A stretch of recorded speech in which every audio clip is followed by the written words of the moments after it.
I have been having really bad hair days. Like, I must have touched something really staticky. No matter what I do, it just looks like I've been electrocuted. Hello everyone, it's Jade from Boho Bookworm and welcome to my January wrap-up part 4. This is the last part in my January wrap-ups. I read a lot of books for myself in January, so let's get into the ones that I read in the last half of January. Better late than never, right? As you could tell by my little 2021 journal update where I ticked off one of my goals of finding a good job, I finally found a good job during a pandemic when everything is in total lockdown in the UK. I am working in an office and I am thrilled. So the reason that this video is a little bit late is because the last 2 weeks I have been working and just haven't had the time or the energy to really film. It's also because, England, I wake up, get ready for work, it's still pitch black. I go to work and then by the time I get back from work, it's pitch black. And I like the lighting of this, so I decided, okay, I'll just film everything I need to do over the weekend and get it all done. I'll leave all the links to my other January wrap-up videos in the description box down below if you want to check out some of the other books that I've read. The next book that I read in January was called The Swap by Robyn Harding. So a while ago I read Robyn Harding's other book called The Arrangement and I wasn't too bothered about it. However, the premise of The Swap really intrigued me, so I thought, okay, let me just give this author one more try. It was odd that this book did pick my interest as much as it did, because I'm not really one to enjoy books with female friendships and such, but there were other elements of this book that really captured my attention, such as like manipulation, jealousy, obsession, the dynamics of marriage, boundaries being crossed, narcissism. There was a lot of little elements in this book that I was just like, oh, this sounds like my cup of tea. So this book, while following quite a cast of characters, the majority of the time we're focused on this girl called Freya, which is interesting because she's the only character we don't get a point of view from in the book.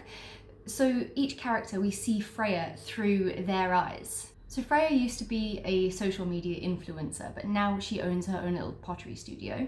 She's got this like ethereal beauty about her and just captures the attention of everyone she comes across. But as we start to see who she is through all these different characters' eyes, we realise what a toxic person she really is. One of the characters that we follow is quite a troubled teenager called Lo, and she finds herself in Freya's studio for a pottery lesson. Lo becomes enamored by Freya, as everyone seems to do, and she ends up like letting her in to her life and telling her like her deepest, darkest secrets. And she feels like she's developed this like really intimate, romantic, personal relationship with Freya, until another character comes along, Jamie, and rips that all away from her. So Jamie and her husband are new to the area, they've been struggling to have a baby for a long time, and they feel like this fresh start, moving to this new place, this new environment, is exactly what they need. Jamie becomes fast friends with Freya, and Freya's never wanted children in her life, which kind of like triggers Jamie a bit. It's quite a nice special bond that Freya and Jamie have, and their husbands also really get along as well, so they become like quite a really nice close-knit group of friends. But this excludes Lo, who is not very happy about this. Then one wild night, which should never happen, Freya decides that, bizarrely, they should swap husbands for the evening. They've all taken mushrooms, and because Jamie and her husband they've been so stressed out with like this, having trouble to conceive a baby and all this stuff, so they're just like, okay, what the hell, let's just have some fun for once. And that's like, I think it's quite a hectic decision for them to make, because Jamie and her husband have only ever been with each other. Little do they all know that Lo has been spying on them, and this is now her chance to get some very serious revenge. A few weeks after that wild night, Freya discovers that she is pregnant, and as I mentioned earlier, she has never wanted children. So Jamie's obviously like, it's just not fair. Why? It's like the one thing she wants most in life. Now her best friend's had it, and there's a massive chance that the father of the child is her husband. I mean, that's shit. This is such an absorbing, indulgent, voyeuristic type of read that I could not get enough of. It's filled with unlikable, questionable characters. it was honestly impossible to put down, and I loved how toxic relationships really took center stage in this novel. I feel like The Swap is like the definition of a really fun domestic, it's a thriller, but like it's a very mild thriller. I flew through it, and I am very excited to pick up more from Robyn Harding in the future. So my overall star rating for this book was, of course, 5 out of 5 stars. The next book that I read was a true crime book called The Perfect Father by John Glatt. I always find it almost impossible to review true crime books because it's hard to say that you enjoy it, because this is stuff that actually happened to someone out there, or to a family and to friends. It's hard hitting to read true crime, and I think you really have to have quite thick skin to be able to deal with everything that is involved in a true crime book. But I mean, that's the nature of true crime books. You are reading about how someone took the life of someone else and destroyed families and just made this massive tragedy in life happen. So let me clarify before I say anything more that no, there is no way that true crime is enjoyable. It's horrific.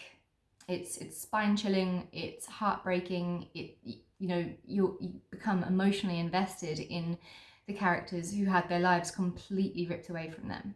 But when a true crime book is well done, it's something absolutely jaw-dropping and brilliant to experience. So The Perfect Father is the true story of Shannon Watts, who on the 13th of August 2018, she was pregnant. She went missing along with her 2 daughters, Celeste and Bella. The next day, Chris Watts, her husband, was seen in the public eye, pleading for their safe return or any information on their whereabouts. However, many people close to the family reported Chris Watts being really, really strange following up to their disappearance and after her disappearance as well. And it wasn't long before he made a shocking confession that he actually strangled his wife, disposed of her body, and murdered their 2 daughters, dumping them in oil tanks. Then went about his daily business like absolutely nothing had happened. So The Perfect Father is a jaw-dropping, heartbreaking book about this case. It covers the Watts' seemingly perfect life as this all-American family, detailing, their lives before the events that took place on August 13th. It recounts their marriage and how it slowly slipped away into this abundance of debt and deceit. It uncovers Chris Watts's infidelity and his lies, and it uncovers the truth about what really happened as Chris Watts confessed to his murders. I remember how explosive this case was when it happened back in 2018. This book is so haunting, and I don't think it's a book that if you read it, it will just never leave you. And what creeped me out the most about this book is that right at the end, he changes his story, and I'm just like, what? I don't know if anyone else picked this up. I mean, it's mentioned in the book that he's actually told people that what really happened that day, he's going to take to his grave. And it leaves me with so many questions. Like, I've got theories. So, I mean, in my head, I'm thinking, like, was the woman he was having an affair with somehow involved in this? And is he protecting her? Like, that's one of them. I've got many. I think that the author, Glatt, did an excellent job at carving out time in the story to remember Shannon and her daughters and their lives before they were taken. And not just the good, the bad as well. No one's perfect. Shannon was not without her problems and issues and flaws. Shannon was made out to be quite controlling in this book, and a lot of people were quite angry at that portrayal of her, but maybe she was controlling. That's not really the point of the book, is it? I think the point is, even if she was controlling, that doesn't mean that she deserved to get bloody murdered for it. I don't believe the reason he would wrap his hands around her throat, kill her, and also then go on to kill his 2 beautiful little daughters was for that reason. There was definitely more to it. So in this book, we developed this understanding and this connection for this vibrant, enthusiastic, super driven woman and her 2 gorgeous little girls. I mean, I watched the Netflix documentary on the case afterwards, after finishing this book, and it just tore my heart out because like it kind of like freaked me out a little bit, because Shannon recorded a lot of her life, documented a lot of her stuff. So she basically made this documentary herself, with how much she recorded events in her life happening as they happened. And I do that. So I found that quite particularly like freaky, and yeah, it just kind of hit home for me quite a lot. I mean, the detailed parts of the murders was horrific and made me sick to my stomach. It's a book that really brings your emotions out. And honestly, there were times where I had to hold back sobs. I really wish the death penalty applied to this case. However, Chris Watts is now serving multiple life sentences with no possibility of parole. May he rot in jail. I gave this book 5 out of 5 stars. Okay, lastly, I read What Alice Forgot by Liane Moriarty, and Liane Moriarty is a bit of a hit or miss author for me. Some of her books I've absolutely loved, like Big Little Lies and The Husband's Secret, but then some of her other ones, like Truly Madly Guilty and 9 Perfect Strangers, bore the crap out of me. So I was just like, I don't really know how I feel about this author, to be honest. But, What Alice Forgot has been on my radar for a while, and I've been putting it off. But then the last couple of days on BookTube, a lot of my BookTube friends, or the people that I love to watch, a number of them have been talking about this book, and it's not like it's a new book either. So I believe it was published in like 2009. So for quite a number of different channels to be talking about this book, I was like, all right, maybe it's a sign. Let's just give it a go. And honestly, I was pleasantly surprised by What Alice Forgot. I mean, it's not a thriller, and I don't tend to seem to like Liane Moriarty's more contemporary books, but yeah, this one, it really wasn't bad. I'm getting pins and needles in my leg. Ow. Ho, ho, ho. So the basic premise of this book, sorry I look a bit lower now because my foot was killing me, I was like sitting on my foot. The basic premise of this book is Alice is a mum of 3. She's at the gym and she has an accident, falls and hits her head. When she wakes up, the last thing she remembers is being pregnant with her first child. She has suddenly lost a decade of her life. She thinks in her head that she's still with her husband, who she's actually currently getting divorced from. So at the most crucial time of her life, she goes back to being this younger Alice who has to make massive decisions for her, and she's obviously like, well, she's a totally different person now. And I love amnesia stories. I also seem to get like quite deeply invested into stories set in Australia, because I mean, I did live there for 2 years. So Liane Moriarty, she is Australian, and she definitely puts a Australian focus on her novels. So as with many of Moriarty's other books, What Alice Forgot is jam-packed with subplots. The book's told from 2 points of views: Alice and her sisters. Her sister's called Elizabeth, and both Alice and Elizabeth seem to have a lot of stuff on their plates. On Alice's side, she's now got amnesia, she's getting divorced, she can't remember a decade of her life. There's also other things in this book like infidelity, infertility, death of loved ones. When a book has that much going on in it, I do tend to get overwhelmed and honestly quite annoyed that the book's not really focusing on the main storyline. And maybe, now that I think about it, that's one of the reasons why I have a problem with a lot of Moriarty's books. But I feel like What Alice Forgot was done perfectly. I was completely invested in both Alice and Elizabeth, although I must say I think I preferred Elizabeth's story than Alice's. I feel like for an author to make the reader feel so connected to a character is quite hard to do, and so kudos to her for really doing that and making that happen for us. I really was connected to their stories and cared about what happened to them. The best word to describe What Alice Forgot is colourful. It's a vibrant, fantastic novel that just demands your attention. And there's such a wide range of emotions as well. Like at times I was smirking and laughing, giggling away. At others I was like crushed for these characters and honestly like holding back the tears again. It's a really heartwarming and engaging story, and done so well. I mean, the concept of forgetting 10 years of your life is crazy. If I were to hit my head and wake up thinking it was 2010 or 2009, I would just be turning 20 for fuck's sake.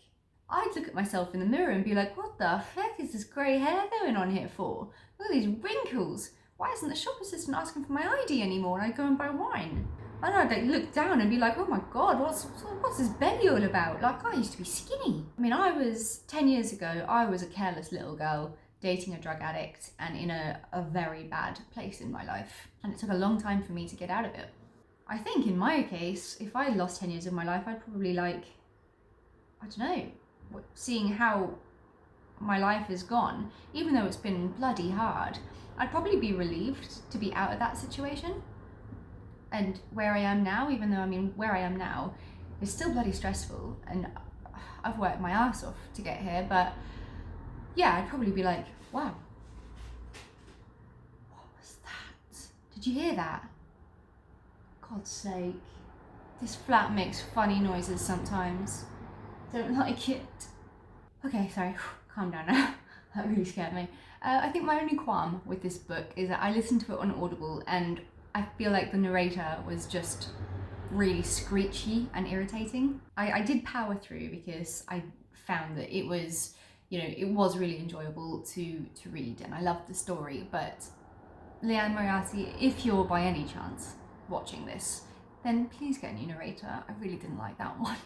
I was tempted to knock a star off because of the narrator, but at the end of the day, it's not really the author or the book's fault, is it? Or the writing, it's the narrator, so I can't. I've also awarded this one a 5-star review.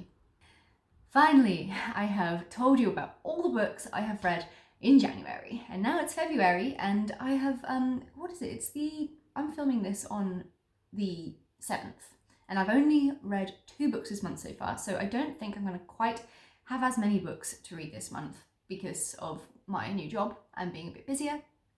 But let's see how it goes. Let me know how your January reading month went, and I'll talk to you soon. Bye bye.